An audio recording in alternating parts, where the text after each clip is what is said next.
اعوذ باللہ من الشیطان الرجیم بسم اللہ الرحمن الرحیم۔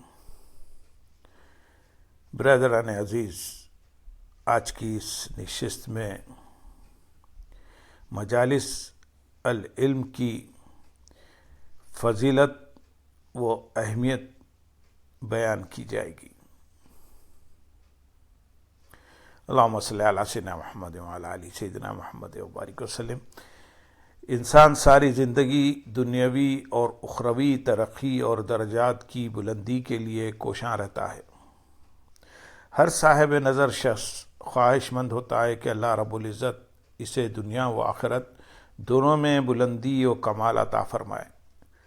یہاں سوال اٹھتا ہے کہ بلندی، کمال اور رفعت کا حصول کیسے ممکن ہے؟ ہم میں سے اکثر لوگ اس حقیقت سے ناآشنا ہیں۔ یہ بات ذہن نشین رہے کہ اللہ تعالیٰ نے درجات کی بلندی کا ذریعہ مجالس کو قرار دیا ہے۔ پھر یہ سوال اٹھتا ہے کہ کون سی مجالس اور کن لوگوں کی مجالس؟ آئیے اس سلسلے میں قرآن مجید سے رہنمائی لیتے ہیں۔ اللہ تعالیٰ نے ارشاد فرمایا سورۃ المجادلہ آیت نمبر 11 میں، اے ایمان والو، جب تم میں سے کہا جائے کہ اپنی مجلسوں میں کشادگی پیدا کرو تو کشادہ ہو جایا کرو، اللہ تمہیں کشادگی عطا فرمائے گا، اور جب کہا جائے کھڑے ہو جاؤ تو تم کھڑے ہو جایا کرو، اللہ ان لوگوں کے درجات بلند فرما دے گا جو تم میں سے ایمان لائے اور جنہیں علم سے نوازا گیا، اور اللہ ان کاموں سے جو تم کرتے ہو خوب آگاہ ہے۔ اس آیت کریمہ سے چند نکات اخذ ہوتے ہیں۔ نمبر 1، اس آیت کریمہ کے پہلے حصے میں المجالس جبکہ آخری حصے میں العلم کا ذکر ہے۔ ہمارے اس تعلیم و تعلم کے تحریری سلسلے کا نام مجالس العلم بھی قرآن مجید کی اسی آیت مبارکہ کے 2 الفاظ سے ماخوذ ہے۔ اللہ رب العزت نے اس آیت مبارکہ میں مسلمانوں کو مجالس کے نشست و برخاست کے آداب سمجھانے کے بعد ارشاد فرمایا، اگر تم یہ آداب مجالس بجا لاؤ گے تو اللہ تعالیٰ تم میں سے ایمان اور علم والوں کے درجات بلند فرمائے گا۔ گویا اللہ تعالیٰ نے درجات کی بلندی اور مجالس کو باہم منسلک کیا ہے۔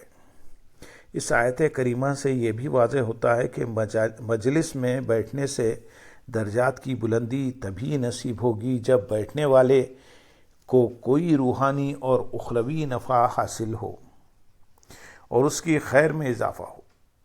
بالفاظ دیگر، روحانی، اخروی یا دینی کسی بھی اعتبار سے خیر میں اضافہ درجات کی بلندی کا باعث بنتا ہے۔ یاد رہے کہ خیر میں اضافہ تبھی ہوتا ہے جب بیٹھنے والے کو مجلس سے 2 چیزیں حاصل ہوں، 1 ایمان اور 2 علم۔ گویا کسی مجلس میں حاضری سے درجات کی بلندی کا حصول خیر کے میسر آنے سے مشروط ہے، اور خیر کا اضافہ تبھی ممکن ہے جب اس مجلس العلم سے انسان ایمان اور علم کے نور سے منور ہو کر نکلے۔ اللہم صلی علی سیدنا محمد وعلی آل سیدنا محمد وبارک وسلم۔ اس ضمن میں ہمارے ذہن میں بہت سے سوالات سر اٹھاتے ہیں، مثلاً وہ کون سی مجالس ہے جو بیٹھنے والوں کے ایمان اور علم میں اضافے کا باعث بنتی ہیں؟ کیسی مجالس اور کن اوصاف کے حامل ہم نشین کا انتخاب کرنا چاہیے؟ مجالس کے عنوان کیا ہوں؟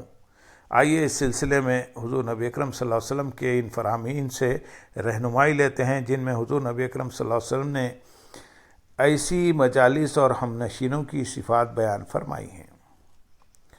حضرت عبداللہ بن عباس رضی اللہ تعالیٰ عنہ بیان کرتے ہیں کہ عرض کیا گیا، یا رسول اللہ صلی اللہ علیہ وسلم، ہمارے بہترین ہم نشین کون ہیں؟ آپ صلی اللہ علیہ وسلم نے فرمایا، جس کا دیکھنا تمہیں اللہ کی یاد دلا دے، جس کا بولنا تمہارے علم میں اضافہ کرے، اور جس کا عمل تمہیں آخرت کی یاد دلائے۔ حضور نبی اکرم صلی اللہ علیہ وسلم نے اس حدیث مبارک میں صالح جلیس کی صحبت کے 3 ثمرات ذکر فرمائے ہیں۔ 1، جس کا دیکھنا تمہیں اللہ کی یاد دلا دے، اور 2 جس کا بولنا تمہارے علم میں اضافہ کرے، اور 3 جس کا عمل تمہیں آخرت کی یاد دلائے۔ گویا ہم نشین اگر نیک عبادت گزار، متقی، اللہ سے محبت کرنے والے، علم و عقیدہ صحیحہ کے حامل، صدق نیت اور اخلاص کے پیکر ہوں تو ان کے ساتھ مل بیٹھنے سے بھی خیر نصیب ہوتی ہے۔ ایمان اور علم کا نور حاصل ہوتا ہے، گناہوں کی بخشش ہوتی ہے اور درجات بلند ہوتے ہیں۔ حضور نبی اکرم صلی اللہ علیہ وسلم نے ان جامع کلمات کے ذریعے مجالس علم کی برکات، صحبت صلحاء کے اثرات اور مجلس کے انعقاد کے مقاصد واضح فرما دیے ہیں۔ سوال پیدا ہوتا ہے کہ اگر کسی مجلس میں ظاہری طور کچھ بھی عمل نہیں کیا، محنت، ریاضت و مجاہدہ، نفل، تسبیح، تلاوت، الغرض کوئی خیر کا عمل نہیں کیا، تو محض صالح شخص کی زیارت اور اسے دیکھنا خیر کا عمل کیسے بن گیا؟ اس سوال کا جواب یہ ہے کہ کسی صالح جلیس، نیک ہمنشین کے دیدار سے خیر اور برکت میسر آنا ایسے ہی ہے جیسے حضور نبی اکرم صلی اللہ علیہ وسلم نے متعدد احادیث مبارکہ میں مختلف ہستیوں اور اشیاء کی زیارت پر خیر و برکت کے حصول کی خوشخبری بیان فرمائی ہے۔ حضور نبی اکرم صلی اللہ علیہ وسلم نے ارشاد فرمایا، کعبے کو دیکھنا عبادت ہے۔ دوسرے مقام پر فرمایا، علی کے چہرے کو دیکھنا عبادت ہے۔ ایک اور مقام پر ارشاد فرمایا، عالم کے چہرے کو دیکھنا عبادت ہے۔ حضرت عبداللہ بن عباس رضی اللہ تعالیٰ عنہ سے مروی ہے کہ رسول اللہ صلی اللہ علیہ وسلم نے فرمایا، اولاد میں سے جو صالح بیٹا بھی اپنے والدین کو محبت بھری نگاہوں سے دیکھے گا تو اللہ تعالیٰ ہر نظر کے بدلے میں اس کے لیے مقبول حج کا ثواب لکھ دے گا۔ صحابہ کرام رضی اللہ تعالیٰ نے عرض کیا، یا رسول اللہ صلی اللہ علیہ وسلم، چاہے وہ دن میں 100 بار دیکھیں تب بھی اسے یہ اجر ملے گا؟ آپ صلی اللہ علیہ وسلم نے فرمایا، جی ہاں، کیونکہ اللہ تعالیٰ سب سے بڑا ہے اور وہ سب عیوب سے پاک ہے کہ اس کے خزانوں میں عنایت کی کوئی کمی نہیں ہے۔ الغرض حضور نبی اکرم صلی اللہ علیہ وسلم کی احادیث کی روشنی میں جیسے کعبۃ اللہ، حضرت علی رضی اللہ تعالیٰ عنہ، عالم دین اور والدین کو دیکھنا خیر و برکت کا باعث ہے، اسی طرح صالح افراد کو دیکھنا، نیک متقی بندے کو سننا اور ان کی ہم نشینی اختیار کرنا بذات خود یعنی اٹس سیلف عمل خیر ہے۔ صالح لوگوں کی محض زیارت انسانی جسم اور روح پر کیا اور کیسے اثرات مرتب کرتی ہے، اس بات کو ہم مادی زندگی کی چند امثال کے ذریعے سمجھتے ہیں۔ نمبر 1، اگر کوئی شخص جسمانی طور پر تھکا ہارا اور طبیعت میں تلخی، ڈپریشن محسوس کرے تو ڈاکٹر اسے سبزہ اور صاف ستھری کھلی فضا میں کچھ لمحات گزارنے اور سیر کرنے کی تاکید کرتے ہیں۔ اس خوشگوار فضا میں سانس لینے اور ہریالی، باغ، پھول، درخت، پانی، جھیل اور قدرتی مناظر کو دیکھنے سے اس کی طبیعت کو تازگی، فریشنس ملتی ہے اور اعصابی تناؤ کم ہوتا ہے۔ نمبر 2، ماں باپ کو اپنی پیاری اولاد دیکھنے سے ایک فرحت حاصل ہوتی ہے۔ نمبر 3، اپنے محبوب دوست کو دیکھنے سے طبیعت میں فرحت و تازگی آتی ہے اور انسان کا باطن اس خوشگوار تبدیلی کو اس قدر محسوس کرتا ہے کہ اس کیفیت کا اظہار لکھنے، پڑھنے اور بیان کرنے سے قاصر ہے۔ یہ قدرت کا نظام ہے کہ جس طرح چیزیں جسم پر اثرات مرتب کرتی ہیں، اسی طرح اشیاء اور ماحول کے اثرات قلب و روح پر بھی رونما ہوتے ہیں۔ اللہ تعالیٰ نے عالم مادیات میں انسان کو 5 حواس عطا کیے ہیں۔ ان حواس خمسہ سے وہ دیکھتا، چھوتا، سونگھتا، چکھتا اور سنتا ہے۔ انہی 5 حواس کے ذریعے انسانی جسم پر اثرات مرتب ہوتے ہیں۔ جب من پسند کھانے کا ذائقہ چکھتے ہیں تو ایک لطف محسوس ہوتا ہے۔ کئی لوگوں کو موسیقی سے فرحت ملتی ہے، بعض لوگ نعت سنتے ہیں تو اس سے طبیعت میں راحت ملتی ہے، کچھ لوگ قوالی سنتے ہیں تو اس سماع سے ان پر ایک کیفیت طاری ہو جاتی ہے، گویا ظاہری طور پر خود کوئی عمل نہیں کیا، محض ماحول سے خوشبو کا جھونکا آیا تو طبیعت تر و تازہ ہو گئی۔ اسی طرح ایک عالم قلب و روح بھی ہے، جو حواس خمسہ ظاہری کے طرح باطنی حواس یعنی روح کے احساسات بھی ہیں، جن پر کیفیت طاری ہوتی ہیں۔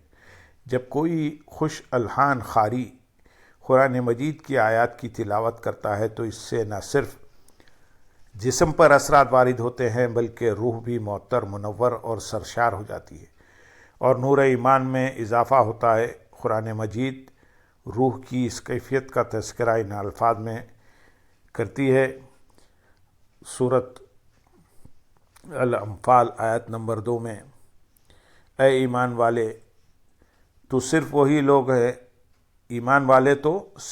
لوگ ہیں کہ جب ان کے سامنے اللہ کا ذکر کیا جاتا ہے تو ان کے دل اس کی عظمت و جلال کے تصور سے خوف زدہ ہو جاتے ہیں، اور جب ان پر اس کی آیات تلاوت کی جاتی ہے تو وہ کلام محبوب کی لذت انگیز اور حلاوت آفریں باتیں ان کے ایمان میں زیادتی کر دیتی ہیں، اور وہ ہر حال میں اپنے رب پر توکل قائم رکھتے ہیں اور کسی غیر کی طرف نہیں تکتے۔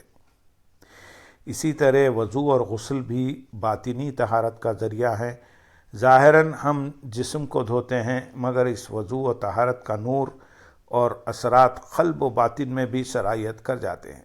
جس طرح ہم پھولوں کی خوشبو محسوس کرتے ہیں لیکن اسے بیان یا تحریر نہیں کر سکتے، اسی طرح کسی اللہ کے مقرب اور صالح بندے کو دیکھنے اور اس کی مجلس میں بیٹھنے سے اسی طرح کے خوشگوار اثرات روح پر بھی مرتب ہوتے ہیں، جنہیں محسوس تو کیا جا سکتا ہے لیکن لفظوں میں بیان نہیں کیا جا سکتا۔ ان مثالوں سے جب یہ حقیقت واضح ہو گئی کہ ماحول کے انسانی جسم اور روح دونوں پر اثرات مرتب ہوتے ہیں، تو اس بات کو سمجھنا مشکل نہیں رہا کہ مجالس کے اثرات انسان کے ظاہر اور باطن دونوں پر مرتب ہوتے ہیں۔ مجالس کے ذریعے انسان اپنے ظاہری و باطنی درجات میں بلندی کا حقدار بھی قرار پا سکتا ہے اور زوال کا شکار بھی ہو سکتا ہے۔ لہذا مجلس کے انتخاب میں احتیاط کا دامن لازم پکڑیں۔ صاحب مجلس منتخب کرتے ہوئے دیکھیں کہ کس کی مجلس میں بیٹھا جائے اور کس سے اجتناب کیا جائے۔ اگر مجلس گپ شپ، غیبت، چغلی، کذب، جھوٹ، مبالغہ آرائی اور ٹھٹا و مذاق کی ہوگی تو اس کے برے اثرات قلب و باطن اور روح پر مرتب ہوں گے۔ خواہ یہ مجلس مختصر ہو یا طویل، اپنے اثرات ضرور مرتب کرے گی۔ اگرچہ کوئی شخص بری مجلس میں خاموش بیٹھا رہے، وہ چاہے منہ سے کچھ نہ کہے، محض سنتا رہے، تب بھی برائی کے اثرات اس کے ظاہر و باطن پر ضرور مرتب ہوں گے، کیونکہ قوت سماعت و بصارت کے ذریعے وہ شریک نہ ہونے کے باوجود اپنے باطن کو گدلا کر رہا ہے۔ ماحول کی برائی کے برے اثرات آنکھوں اور کانوں کے ذریعے اس کے اندر داخل ہو رہے ہیں۔ ہمیں ماحول میں جو کچھ سنائی اور دکھائی دے رہا ہوتا ہے یا جو کچھ ہم سونگھتے اور محسوس کرتے ہیں، یہ ساری کیفیات، فیلنگز ایک تصور بناتی ہیں، پھر انسان کے اندر نفسیات بنتی ہیں جو ایک دماغی ماحول بنانا شروع کر دیتی ہے۔ اگر عام دنیاوی مجالس اپنے اچھے یا برے اثرات رکھتی ہیں تو مجالس العلم کے اثرات بھی ان مجالس میں شریک ہونے والا محسوس کرتا ہے۔ اللہ رب العزت نے انہی اثرات کا ذکر اس آیت کریمہ میں فرمایا۔ سورۃ المجادلہ آیت نمبر 11 میں، اللہ ان لوگوں کے درجات بلند فرما دے گا جو تم میں سے ایمان لائے اور جنہیں علم سے نوازا گیا۔ قرآن مجید کی یہ آیت کریمہ جہاں یہ واضح کر رہی ہے کہ مجالس سے انسان کے ظاہر اور باطن دونوں پر اثرات مرتب ہوتے ہیں اور مجالس العلم درجات کی بلندی کا باعث بنتی ہیں، وہاں اس آیت سے یہ بھی واضح ہو رہا ہے کہ اس مجالس کے اثرات انسانی اعمال پر بھی مرتب ہوتے ہیں۔ اللہ تعالیٰ نے اس آیت کریمہ کے آخر میں ارشاد فرمایا، اللہ ان کاموں سے جو تم کرتے ہو خوب آگاہ ہے۔ اس آیت کریمہ میں مجالس کے آداب ایمان اور علم کا بیان ہے، جبکہ عمل کا کوئی ذکر بیان نہیں ہے۔ مگر اللہ تعالیٰ نے اختتام پر فرمایا کہ اللہ ان کاموں سے جو تم کرتے ہو خوب آگاہ ہے۔ ان اختتامی کلمات میں اس جانب اشارہ ہے کہ اس آیت کریمہ کے بیان سے جو ماحول پیدا ہو رہا ہے وہ پڑھنے والے کو ایک خاص طرز عمل کی طرف لے جائے گا، اور قاری اپنے اندر عمل کی ایک نہج کو متعین کرے گا۔ یعنی اس آیت کریمہ سے عمل کا تعین ہو رہا ہے کہ انسان کیسے عمل کرنے والا بنے گا، اور عمل کس طرح اس کی زندگی پر اثرات مرتب کرے گا۔ لہٰذا وہ جیسے بھی اعمال کا مرتکب ہوگا، اللہ تعالیٰ ان تمام اعمال کو خوب جاننے والا ہے۔ اگر کسی مجلس سے علم اور ایمان میں اضافہ ہوا تو لازمی بات ہے کہ مجالس میں شریک افراد سے نیک اعمال صادر ہوئے ہوں گے، اور اگر کسی مجلس میں شرکت کرنے والا اپنے نام اعمال کو گناہوں کی سیاہی سے کالا کرتا رہا